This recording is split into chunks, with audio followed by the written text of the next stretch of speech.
Good morning, everyone. Good morning. I really hate to stop people from collaborating and having a good time together, but thank you very much for coming to this session this morning that is on the subject of conscious capitalism. My name is Chris Hooper. I am the chapter chair of a newly formed chapter of Conscious Capitalism here in Atlanta. And I will do my best to moderate with our distinguished panel this morning and ask each to introduce themselves. Hello, I am Ashley Grice. I'm the CEO of Breakout, a purpose-driven consulting company that's owned by BCG. I'm incredibly happy to be here to talk about how purpose relates to financial literacy. My name is Alexander McCoben. I'm the CEO of Conscious Capitalism, Inc., which we're going to talk a little bit more about on this panel, and live in San Francisco, where we're headquartered. And I'm Raj Sisodia. I'm one of the co-founders of Conscious Capitalism and also a professor of business at Babson College in Boston. Very good. Thank you. So let's start where we left off in the morning program with Dr. Sisodia.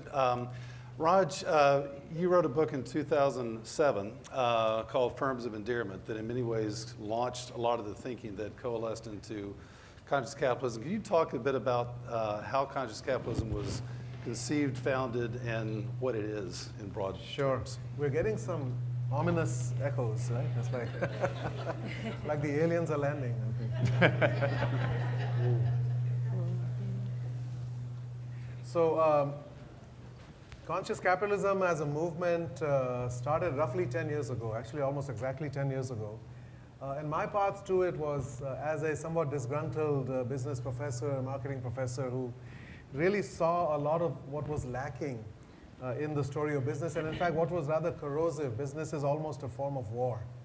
You know, the terminology of business, the way of thinking about, the hierarchical organization, command and control, that came from the military, as did the language of strategy, tactics, operations, headquarters, front lines, all of those, staff, all of those are military terms. So we have a heritage of thinking about business as war, because that's kind of where the thought process came from. And that's also rooted in a purely masculine way of thinking about work. And I think that capitalism kind of developed in a very narrow way, purely based upon this idea of self-interest. And that led then to treating people as a means to the end of achieving your self-interest. So the insight that came to me a few weeks ago is capitalism actually had a mother and a father. And they were both embodied in the same person, Adam Smith. Because he wrote a book called The Wealth of Nations, which was about pursuing self-interest. Individuals pursuing their own self-interest eventually will meet each other's needs through that process. But he also wrote a book earlier called The Theory of Moral Sentiments about the human need to care. And that's equally, if not more powerful than your drive for self-interest. Any parent would know that, right? The need to care trumps. Sorry, bad word. Supersedes. Supersedes. We need a new word, right? But as we sadly too often do in life, we ignored our mother and we followed our father only. Capitalism got built on this one pillar of self-interest, right? And hence, all of the things that resulted from that, yes, prosperity and progress, but also unnecessary suffering and treating people as objects, and therefore unions, and therefore Marxism and socialism and communism, those things never existed before capitalism. So what we need to do is to reconnect with that. And having disconnected from that energy, we are now in the process of killing our mother, i.e. the planet, through capitalism, without that consciousness. So I think it's really about bringing those two streams together. Caring and self-interest are not incompatible. In fact, they come together very beautifully when you think about collective well-being, and not just yourself, selfish. Selfishness can never be a virtue. Self-interest is okay, selfishness is not.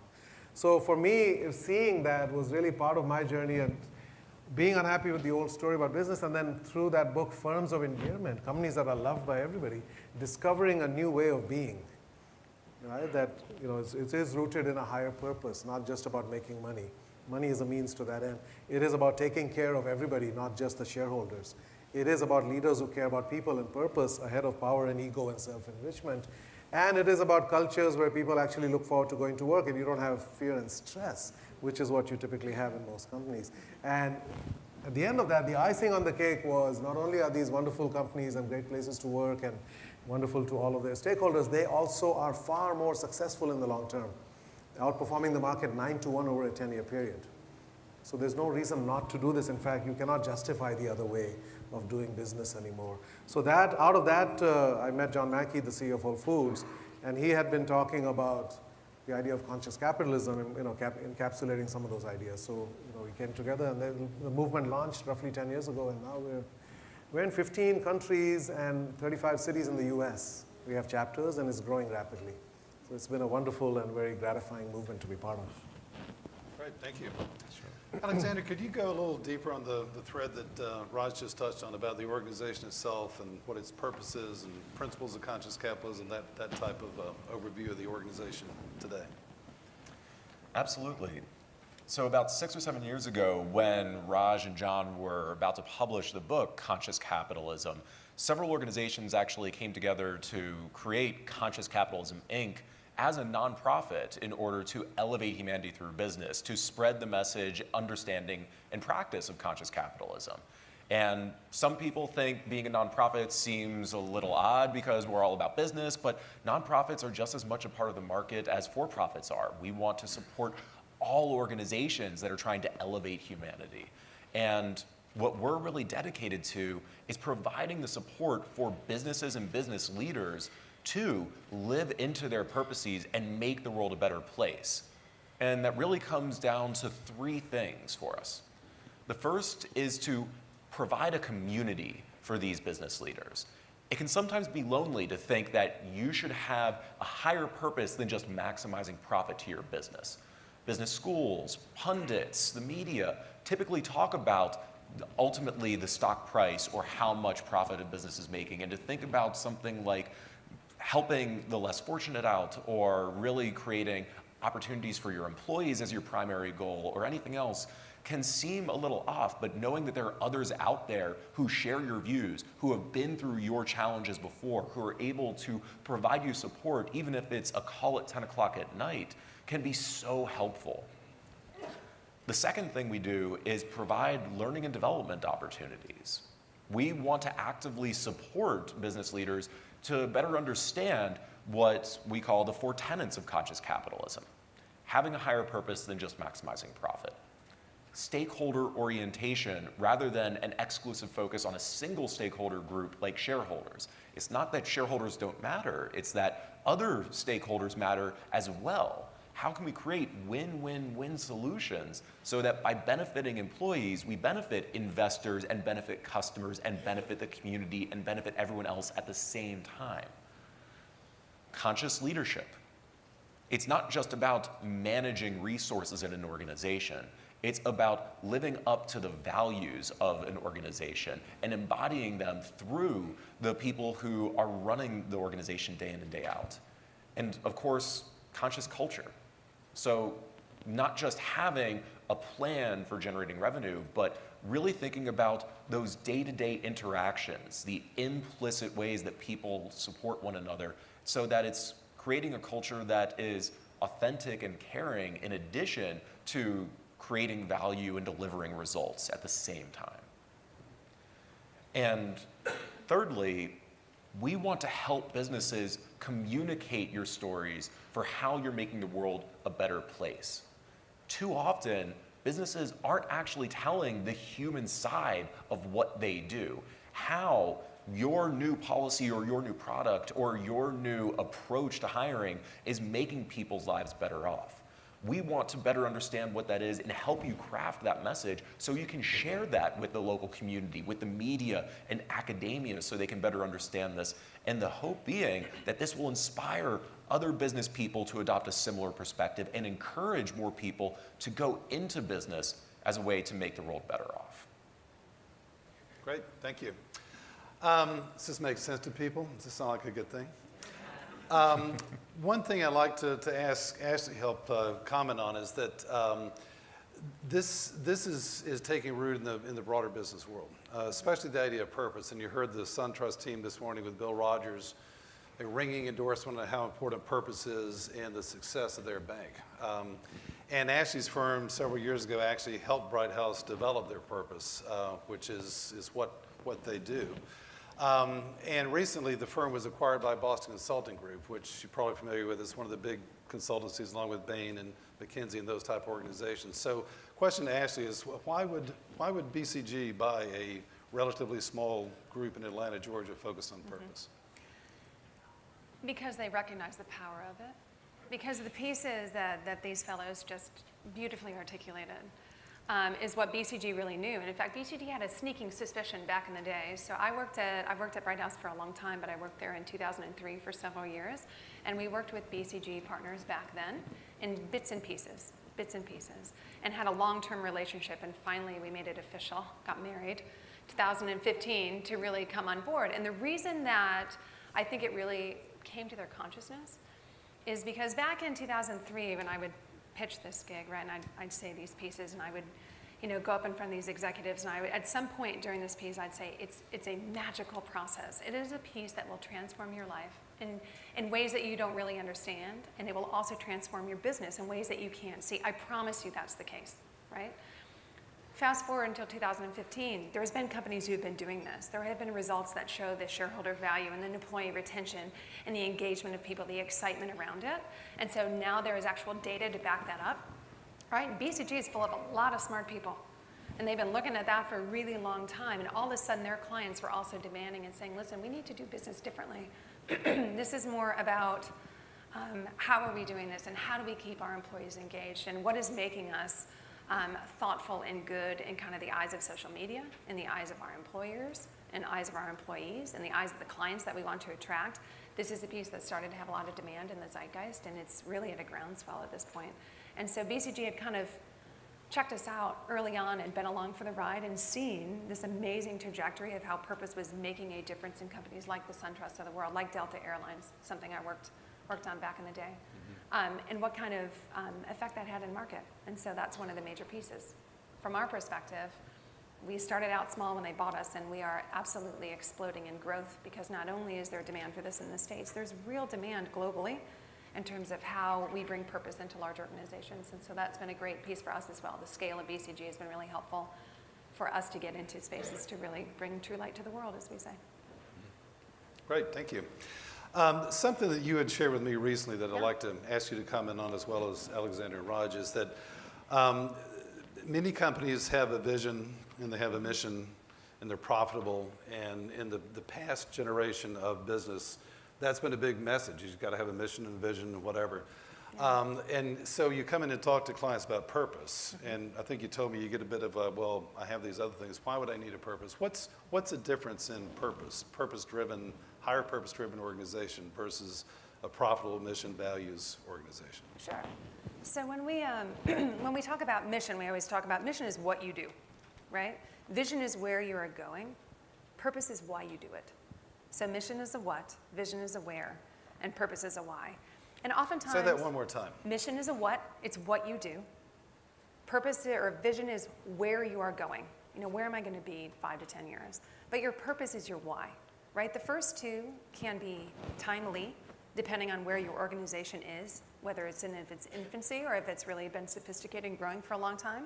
But your purpose is timeless. The reason that you started the organization is very rarely ever really about making money. Somebody usually had an idea, they were inspired, they thought they could do something better, they saw an opportunity and thought, I can make impact with that. That is what purpose is about. And when I try to encapsulate that for executives, what I always say is when you go to bed at night worrying about stuff, that is usually your mission, right? You worry about your mission. When you wake up in the morning and you are excited to go to work, that is your purpose. That's the difference. Awesome. Heard some amens out there, so thank you. Anything to add to that conversation? No, I think that was beautiful. Thank you. Thank you. That's a very high compliment. Exactly. The only thing I would add is that we've seen too many examples in the past several decades as mission and vision became popular terms of companies that would add these ambiguous statements onto their strategic plans or their marketing materials. What we now call greenwashing became pretty prevalent, where companies weren't driven by a higher purpose. They were just trying to really rebrand themselves, basically saying, look at this great statement we've come out with, look at this donation that we're making, don't look at these things that we've done wrong, don't look at what we're actually focused on. And getting to the idea of a purpose to a business really is about trying to get past that era of greenwashing and really understand the DNA of a business at its root, what value it's creating for everyone that it touches, and how we actually go about leaning into this concept of purpose instead of just talking about it. You can't get away with that anymore anyway. Even if you tried, you can't get away with it, right? The millennial generation, in terms of the BS meter, really high. Yeah. Right? It's really high. And so maybe for baby boomers and Gen X specifically, who are very brand oriented, right? Like, we like our brands. I like my brands. I'm Gen X. Millennials are much more about value proposition, right? It's I'll do this if you do this type of thing. And so you can't greenwash something and be authentic at the same time, because they will sniff you out so fast, right? They will sniff you out. And the second you lose that credibility, you got issues. I think there's another important point that comes out of that, Ashley, that the terminology really doesn't matter that much. I mean, I've seen companies that have a terrific purpose stated, but they call it a mission, which is fine. I mean, there's not a lot of dogma about you've got to use the terms that we're sitting here using, but purpose is where you lift your eyes from your day-to-day business and look at the broader world. It's really where you're thinking about how your company and your personal life fits in the broader scheme of things. It's not about your company, it's about where your company fits in the broader world. It's really, to me, kind of what defines what a purpose is. It's not about revenue, it's not about being the biggest in the industry, it's not about beating a competitor, it's about where you fit in this broader world. So let's turn this a bit to personal purpose, which is something else that all the three of you all have spent a lot of time thinking about and working in, is that often for a business leader to manifest a purpose of their business or help to create purpose of the business, it comes from themselves and their experience. Can you speak a bit to some of the experience in working with senior leaders on personal purpose? Sure, I'll start. That's all right. So my favorite part about going to talk about purpose is to try to crack the executive committee when I'm first in there in the first meeting, right? Because there's always a couple of them that are like, yeah, I'm not 100% sure that I'm sold on how this process works, and I kind of feel like I could do this myself, right? I might be able to do this myself if I sat down. I know the mission of my company. I know the vision of my company. I could do this. And so when I see a few of those folks, and you can spot them a mile away, I always say, listen, we're going to start out first. We're going to talk about personal purpose. So when we talk about purpose, right, we talk about if you have the strengths, your unique strengths as an individual, a human being on this side of the coin. And then you've got, what is the societal need that really motivates you, that you want to fix over on this? And you intersect those two things. What do you have, right? What thing about you is so great that differentiates you from people, everybody else around you, that you can make true impact on the world? And so they'll think about it. I'll say, let me tell you about mine for just a second. I'll start with mine. So I'll say, my grandmother is an artist. And at this point, they're like, where is she going with this, right? So I tell the story about how we had this art drawer when I was a kid and had all these things inside of it. And the only thing I ever pulled out was paper, tape, and scissors. Now, my grandmother was a sculptor. She was a painter. She could draw, and it was beautiful. I mean, absolutely beautiful. I cannot draw a thing. I can't paint a thing, nothing. But what I can do, random talent, is I can take paper, and I used to cut it into all these little shapes, and I put them in piles. And then at the end, I would lay them on top of each other and tape them, and it would be a thing, right? That's how I function. So if you want me to draw something on paper, forget it. But if you asked me, maybe not on stage, but probably, with a piece of paper and scissors, ask me to freehand cut something, I can do it for you, right? It's a random visual strength. I don't know where it comes from. Has a little bit of strategy in there, right? A little bit of visual in there. That is my personal strength. So I tell these executives this, and they're like, you can see them thinking for a second. Okay. And then I say, I was a Leadership Atlanta 2015 graduate. It changed my life. It changed my scope. It changes the lens through which I look at business, right? And the divisiveness in the world right now is the societal need that keeps me up at night, right? So if I've got this thing where I lay these pieces together, and divisiveness is what really, really bothers me, right? What does that mean for me? And what that does from a personal purpose perspective for me is that it helps me pull together unique pieces to make beautiful things that you don't see coming, right? I am good at creating unique partnerships in ways that people don't anticipate. That is what I can do. That's my strength. That's my uniqueness, right? So that allows me to sit in my CEO position and put together interesting partnerships, to be able to sit on the stage with these really talented people, to be at the Global Hope Forum, right? To talk to folks about that, to bring that to business leaders globally. That's what I can do. And then I challenge executive leaders to do the same thing. What is that for you? What is that thing? And once they start realizing that they've got this unique thing in the middle. It gives them the motivation, it gives them the excitement, the energy to say, what is the impact not only can I have on my company, but I can have on the world? Where is that? Where am I going to take this thing and really, really make impact? That personal purpose aspect puts you in the express lane to opportunity on the other side, right? And that's, I think that's how they get motivated and what they do with that and why it's so incredibly important. So we'll take someone who's likes the idea and really make it relevant and real and inspiring so that they do something with it. Right. Thank you for that. Sure. There's a concept, and you can read, there's books written on this, leadership from the inside out.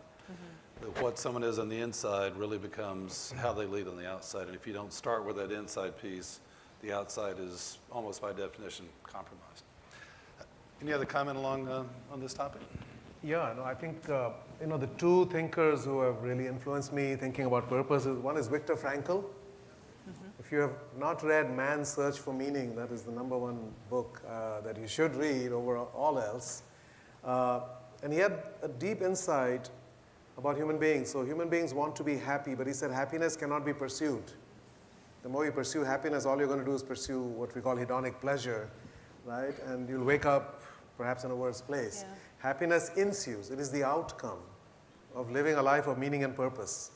And that comes from three things: doing work that matters, makes a difference in the lives of others. It comes from loving without condition, that's the human need to care. And it comes from finding meaning in your suffering. Bad things happen, you cannot control that, but you control how you respond to that. And you can apply the same thing to business. The corporation search for meaning. Profit cannot be pursued, profits ensue. They're the outcome of doing business with a purpose. Building business on love and care and growing from adversity. So that's one way. The other is Joseph Campbell, The Hero's Journey. Right, where we talk about follow your bliss and follow your heartbreak. Kind of what you were referring to, right? What is it that gives you greatest joy? In India, we have a word called anand. If you're living your true swadharma, dharma and your nature coming together, your righteous path for you as a human being. If you're in that state, you will be in a state of bliss, happiness, deep happiness. Follow your bliss, but also follow your heartbreak. That which gives you greatest pain was also sending you a message. You are here to heal that, right? And in that you will also find your bliss. So somewhere between your bliss and your heartbreak, that is your purpose. And if you're living in that spot, you will be in a state of anand, bliss all your life. So I think that's what I found with all the leaders that we have in our movement. They found that John Mackey cared about health and he cared about well-being, and he wants to educate people that what you put into your body makes a difference to your health and the health of the food system and the health of the planet. You will live longer, healthier, and happier if you do that, and that's the energy behind Whole Foods. Kip Tyndall used to come home from his high school and would reorganize his mother's pantry, in their house. He likes order. He likes things to be, so he started the Container Store, right, which is eventually an expression of that. Herb Kelleher with Southwest Airlines. All of these companies, they're an embodiment. As we said, the macrocosm is a reflection of the microcosm. So once you have connected with your essence and who you are, you can then bring that to the world in a way that's going to reach millions of people potentially, because whatever you're feeling, whatever is deeply personal is also completely universal. Okay, so if you connect to that, as you said, inside out, then you're going to manifest something which is needed in the world. And it's uniquely you. Nobody can come along and do exactly that. Otherwise, businesses become commodities. They get bought and sold, and it's just the numbers. You look through business through the lens of numbers, they all look alike. But when they are a purpose-driven, conscious business, every single business is unique, just like every human being is unique. And that's what gives it soul. See, capitalism has lost its soul. It never kind of had it. Now we're incorporating the idea of a soul into business. This is essential to that. And actually, I think one of the better examples of personal purpose manifest in professional life is John Bryan. I mean, a middle school kid in Compton, California, that a banker comes to his school wearing a suit. What does John wear today? And talked about money and bank accounts and interest rates, and I don't know if we talked about credit scores to middle school kids, but and that's what John's living now, and it's very much that personal experience. And most of you have heard him relate that story. Just a kid who was like, "This is what I'm meant to do in the world," and started by forming a candy business in his neighborhood and putting the other folks that sold candy almost out of business. But just a great example of a personal experience turns into a purpose, turns into a professional pursuit. I love that he made his middle name Hope. So I think all of us should think about what should be our new middle name, right? And that's somehow connected to our purpose. Yeah. That is great. And if you don't have a sense of what your purpose is right now, don't feel like you're far behind or that something's wrong. It's a process. It takes time. And it's something that changes over time as well. We don't have to have a static purpose throughout our entire life. That's one of the things Viktor Frankl emphasizes, actually. But asking yourself the question, what is my purpose? Why am I getting out of bed today? What is going to drive me going forward? Is just such an important question to ask, and then to use that to inform the way you approach your professional life and the way that you approach structuring your business and working with others going forward itself. So I'd like to turn a little bit to, there's two sides of conscious capitalism, conscious and there's capitalism. And we've talked a lot about, I think, the conscious piece, which is vitally important and important foundation. But let's talk a bit about why pursuing business in the conscious capitalism mindset, or again, whatever terms you want to use, is good business. And Raj, you touched on the mindset of business has been, if I'm going to win, someone else has got to lose, right? That's the way it is. If I've got to put the competitors out of business, my career is going to advance, I've got to step on the face of other people that I'm competing against for a higher level job. And it's always an if-then or a yes-but kind of a trade-off, right? And that there's the thought that that's actually a false dichotomy, and that win-wins are entirely possible if one is looking for it. And in fact, in looking for them and finding them, there is value created in a win for the business, for the community, the other stakeholders, the employees. I started answering my own questions. We're getting a So signal. I will stop. And can you guys comment on the business value that we can be a stronger business through this philosophy? Yeah, so when we first saw that financial result 9-1, we thought maybe we made a mistake. These companies are paying their people better. Container Store pays double of the average retail industry. Costco pays double of Walmart, right? They are providing So better they must benefits. lose money then, right? Sorry? They must lose money. No, they're far more profitable. And they provide better benefits, like Starbucks provides healthcare even to part-time employees.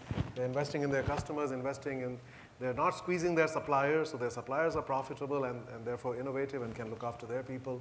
They're investing in their communities, they're investing in the environment, and they are generating superior results. So it's not a zero-sum game. Business is the ultimate win-win game in the world, but we use this military mindset, which is at best a win-lose. Most wars are lose-lose. The best war is the one you avoid. In this country, we have a tendency to declare war on everything. War on poverty, war on drugs, war on terror, war on crime, wars don't work. Okay, and it's a symptomatic thinking. What we need is systematic thinking. Symptomatic is you've got fever, lower the fever. Well, what's causing the fever, right? So understanding business as a system, interconnected, interdependent system, suppliers, customers, employees, right? Investors, communities, all interconnected, interdependent. Whatever you do for one is going to impact all the others. And if you have a trade-off mentality, it's going to impact them negatively, right? But if you have the intention to find the win-win, when you have a stakeholder mentality, you're going to find ways in which that can work together. So what you find in these businesses over time as they operate in this way, their marketing costs can go down 90%. They get the benefit of free marketing, right? Their employee turnover goes down by, Costco's turnover is 7%, Walmart is 70%. Walmart has to hire 2 million people every year to replace those who voluntarily left. Costco has people who were there for 20 years. Right? They're a lot better, obviously, they're more efficient, more effective, etc. Legal costs go down. You're operating in a system of trust. Administrative costs go down. You don't have a lot of people telling other people what to do. People are self-organizing, self-managing, and self-motivating. Nobody wants to be managed. Okay, nobody likes to be supervised or bossed. Right? Can you manage your spouse? Can you manage your children? No. People want to be led. They want to be inspired. They want to be cared for, right? Valued. But we have too much management, which is manipulation of people to achieve my goals. That is not leadership. That's tyranny. If you're using other people to achieve your goals, you're not a leader. A true leader is selfless, right? So when we bring all of that energy in, you release that extraordinary human capacity. Humans are the most powerful form of renewable energy this planet has ever had. We're not a resource. Human beings are the source, okay? But when you treat them like a resource, they burn out like a lump of coal. You use it, it's gone, right? Treat them like a resource. That is where everything comes from. So when you create a system where all of that can happen, it's like the powerful seed will not amount to anything if you put it in toxic soil. And the soil is the culture, and the soil is the leadership, and the values, and the lack of purpose, all of that. But if you create the right soil, the human seed has never been more potent. We are more intelligent than ever. We are more connected than ever. We are more awakened than ever. Right? We have got all of those things. But the soil remains toxic. And our movement, I think, is really about cultivating that soil and then making sure we have these leaders, right, who know how to do that. So I think I answered your question somewhere I think in you there. did, yes, Did I? very well. Thank you. So we're near the end of our time. Thank you so much. So I know many of you are from Atlanta, Georgia, right? So I'll do a plug for Conscious Capitalism Atlanta. So there's a website, atlanta.consciouscapitalism.org, where you can visit and do two things. One is join the mailing list. There's a place you can enter an email address and join the mailing list. And then on April 11th, we're holding an event on the Emory University campus in collaboration with the Gosweda Business School and the Emory Center for Ethics. And the other co-founder, in addition to Raj, John Mackey, is the featured speaker. And that's a very early morning meeting on the 11th. So you can, if you go to the event section, you get info on that and register, which we'd love to have you do. And there's chapters, as Raj mentioned, there's 30 or so chapters around the country. ConsciousCapitalism.org is the parent website. And there's a list of chapters in whatever city you may live. There very well may be a chapter. But I want to recognize a few folks quickly. There's some folks here engaged with the chapter as well. Nigel Zelser, you raise your hand. I'm pointing these out so if you want to talk to folks about conscious capitalism in the Atlanta chapter, these are folks you could talk to in addition to us. Nigel, Carlos Bremer is one of our founders. Thank you. Courtney Counts in the back in the blue jacket. Thank you, sir. And Jim Hartsfeld. And I may have, if I missed anyone, please point it out, but these are folks that happy to talk to you about to get involved with the chapter. We really want to build the Atlanta chapter to reflect Atlanta, which may be an obvious thing to say, but it's easy to build things that don't necessarily reflect the local area. So we really want to, we have big corporations, we have entrepreneurials, strong entrepreneurial spirit. We have other organizations like the Emory Center for Ethics that we're partnering with in this event. Great student population, a lot of great student organizations. We're very multicultural city and area. We want to have all that reflected in the chapter. So the way to do that is to have folks get engaged with the chapter and just help us to build it together. So we very much welcome you to join us. And our annual conference is coming up in Dallas, April 30th. Probably be our biggest conference yet, 1,000 people, not as big as this one. This is amazing. But April 30th to May 2nd is our annual 10th or 11th annual conference. Yes, and thanks for mentioning that's on the national site as well. So ConsciousCapitalism.org and Atlanta.ConsciousCapitalism.org. Kristen, we have time for any questions, or about 5 minutes? Any questions? Yes, sir. My name is Pablo Watson. I'm founder and president of African Diaspora Nation. Obviously, from what I hear, you're looking at businesses at that level. When you look at the entire pipeline of people development, it starts with school, right? So conscious capital, conscious capitalism. What are you doing from the perspective of starting to nurture from the beginning of the people development chain? Right. So we really want to reach the next generation because that's where we're going to have the biggest impact, frankly. It's going to be a lot easier to teach these principles to young people, to start businesses, to go into business with this mindset from the beginning, rather than trying to change people's minds after they've been doing business for 30, 40 years. We are actively working with groups to talk about how we can introduce conscious capitalism to curricula at high schools and elementary levels like junior achievement, junior enterprise, and others. We are looking for more partners and more ideas for how to do so, though. So I would actually say if anyone here has recommendations or ideas for what we should be doing, please come and talk with us afterwards. We'd love to hear them and work with you on that.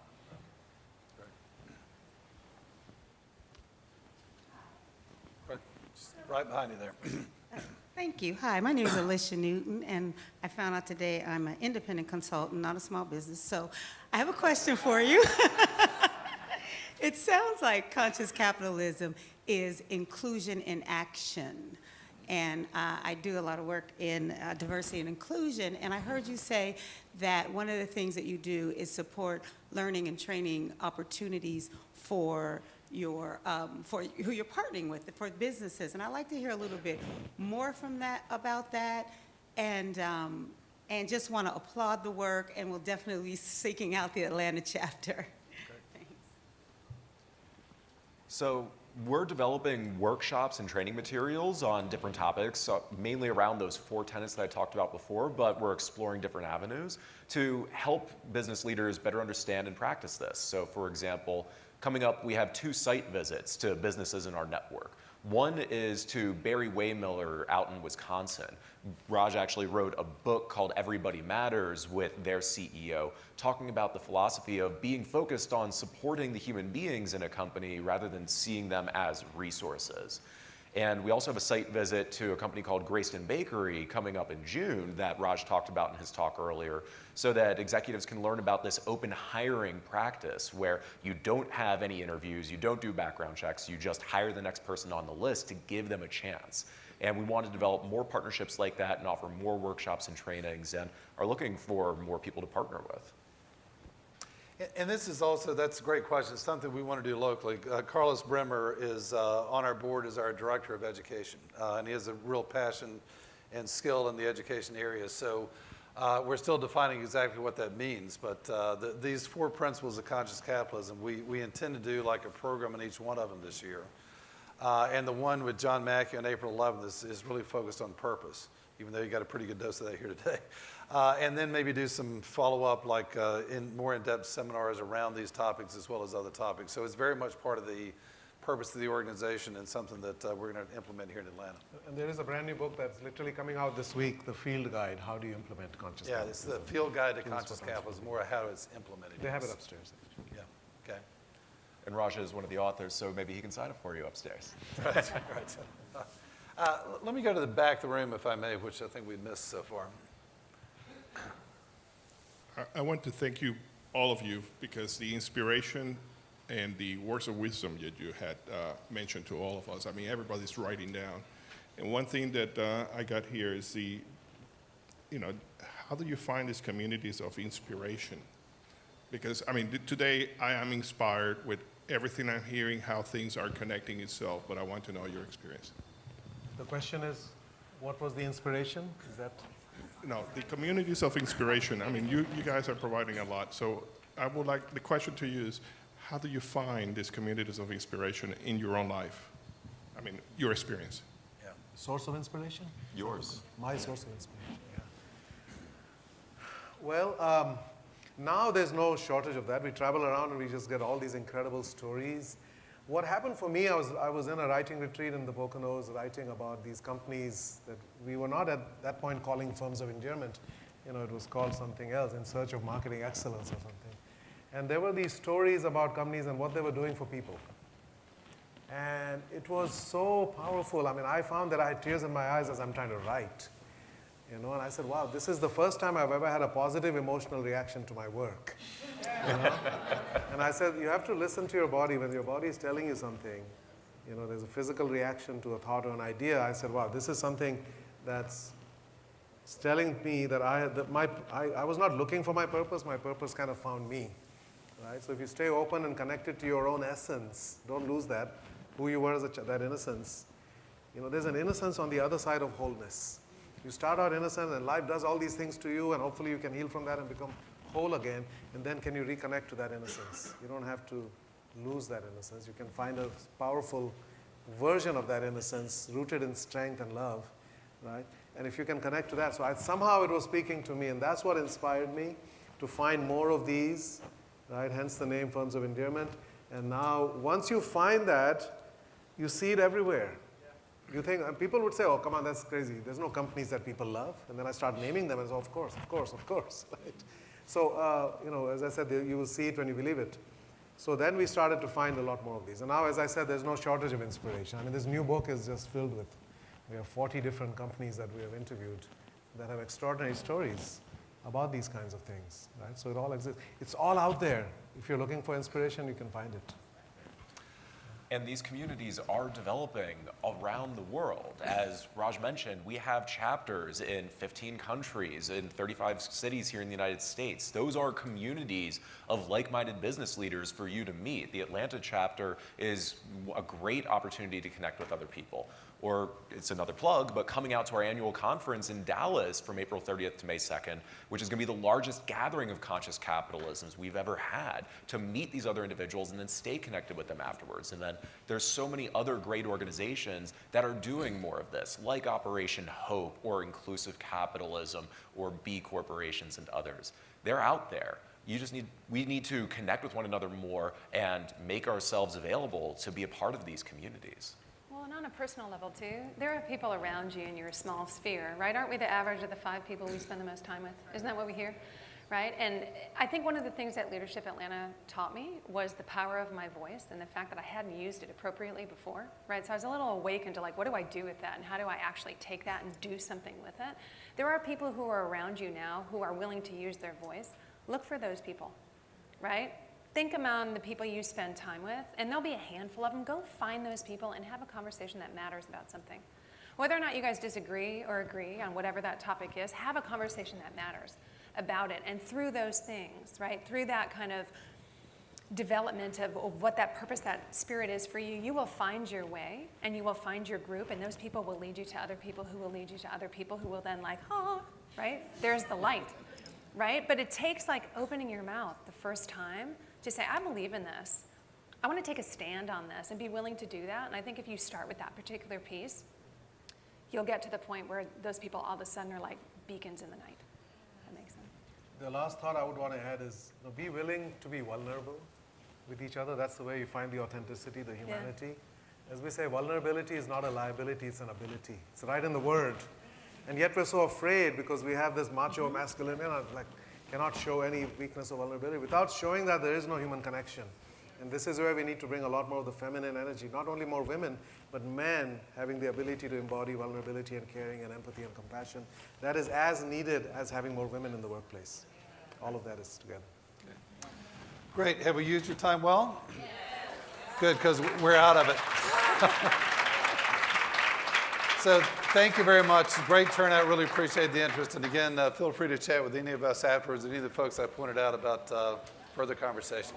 Thank you.